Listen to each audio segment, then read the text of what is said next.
On n'a pas de chance, alors que nous avons un aéroport renommé justement pour sa visibilité. Aujourd'hui, on a le brouillard. Mais tant pis, on va faire avec. Tout était fin prêt depuis des jours et des jours pour faire de l'inauguration de la piste de l'aéroport Marcel Dassault un événement régional. Madame le ministre des Transports devait être de la fête. Vendredi soir, son service de presse annonçait sa non-participation pour cause de conflit social.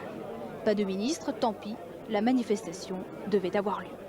Ce matin, on attendait 1200 invités et surtout les avionneurs, les futurs clients de la plateforme. Ils n'ont jamais décollé de Roissy pour cause de brouillard ou parce que l'avion était vide. Difficile de connaître la vraie raison. Alors pour conjurer le sort, les élus ont pris la parole et la fanfare de l'ESMAT nous a joué quelques airs joyeux. Vous savez bien que le fret augmente de 10% chaque année. Tout le monde peut le lire dans tous les journaux économiques. Donc nous avons une chance, c'est celle de travailler avec Aéroports de Paris et le président Fleury. Et bien entendu d'avoir du fret d'Afrique, du fret d'Asie, bien sûr, et puis le fret que j'appelle militaire. Imaginez 40 secondes qu'on n'ait pas fait ça. L'aéroport serait redevenu probablement un aéroclub.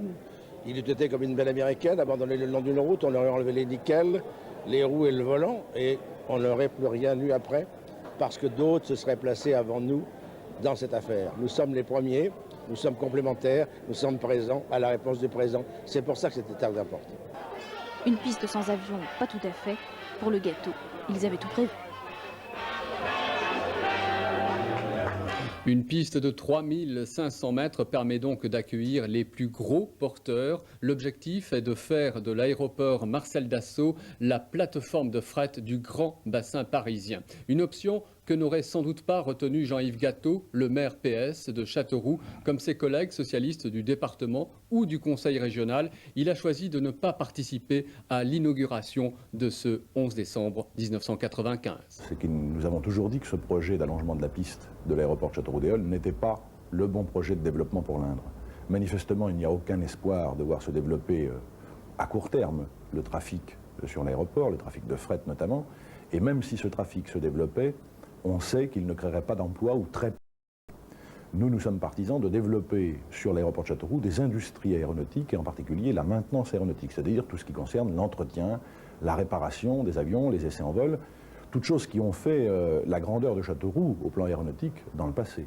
La deuxième raison qui fait que nous n'avons pas souhaité assister à cette inauguration, c'est qu'on fait beaucoup de bruit et ça coûte très cher. Songez qu'il va y avoir 600 personnes à l'apéritif, 300 personnes invitées à un déjeuner. Personnellement, je trouve ça particulièrement indécent dans la période que nous connaissons.